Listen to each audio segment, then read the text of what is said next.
संपूर्ण विश्व का स्वरूप धारण करते हैं, तब वहाँ पे कहा जाता है हे रामा, है ना। इस प्रकार से हम नमो नमः जयतु संस्कृतम, आज हम मूल रूप से शब्द के रूप को समझेंगे। जैसे यथावत सर्वप्रथम दिया गया है राम, अकारांत पुल्लिंग, है ना। इसमें सबसे पहले हम जैसे पूर्व के विषयों में समझे, विभक्ति मूल स्वरूप में 7 प्रकार की होती है। यथावत प्रथमा, द्वितीया, तृतीया, चतुर्थी, पंचमी, षष्ठी, सप्तमी, और 8वां जो होता है वह होता है संबोधन।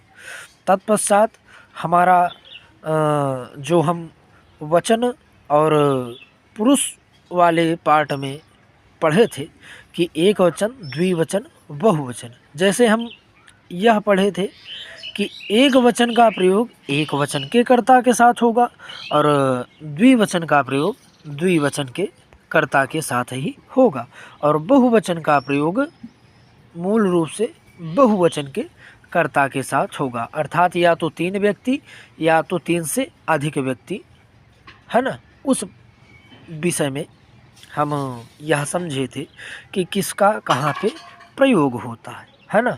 अब हम मूल स्वरूप में अब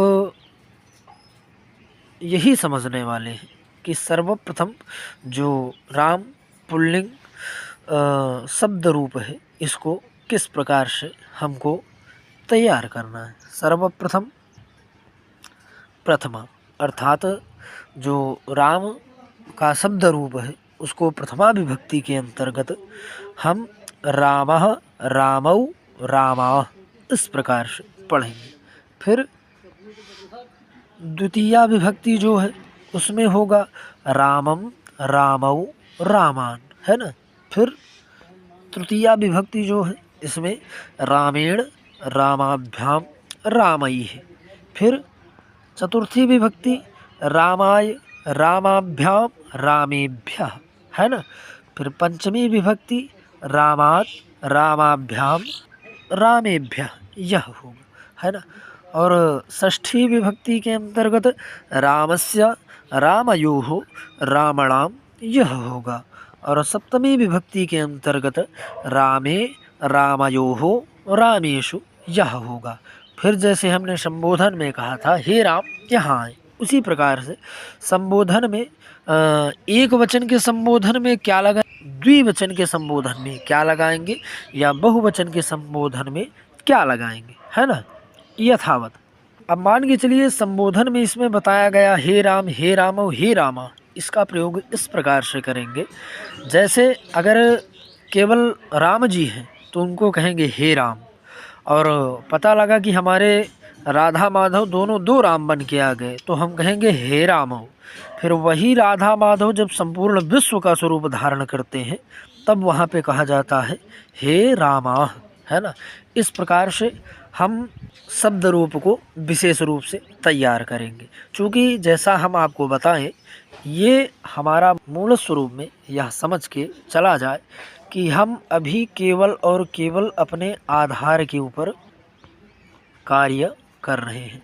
अगर हमारा आधार गलत होता है तो यह आप समझ के चलें। जैसे मूल स्वरूप में अगर एक उदाहरण से समझा जाए, भाई हम कोई मकान बना रहे हैं, चलिए ठीक है, हमने मकान का नक्शा निकलवा लिया, भैया ऐसा है हमारा मकान इस प्रकार से बनेगा, है ना। चलिए ठीक है, आप मकान बना रहे हो, कोई बात नहीं, आप मकान बनाइए। अब यहाँ पे मिस्त्री महोदय आपको कह रहे हैं भैया ऐसा है, सबसे पहले मकान का नींव बनाओ। नींव मीन्स बेस तैयार करो। आप कह रहे हो भैया हम बेस तैयार ही नहीं करेंगे, हमको क्या करना है कि हम डायरेक्ट केवल ठेका दे के मकान बनवा लेंगे। भैया हर जगह पैसा नहीं चलता, ठेका नहीं चलता।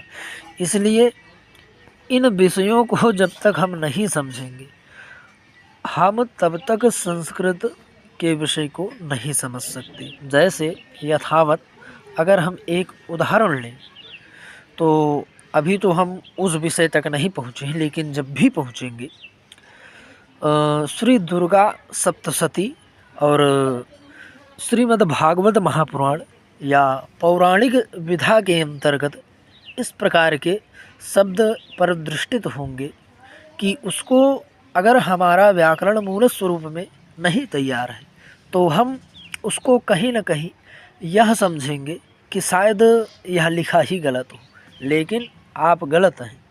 सर्वप्रथम इसीलिए हम अपने ऊपर कार्य करते हैं।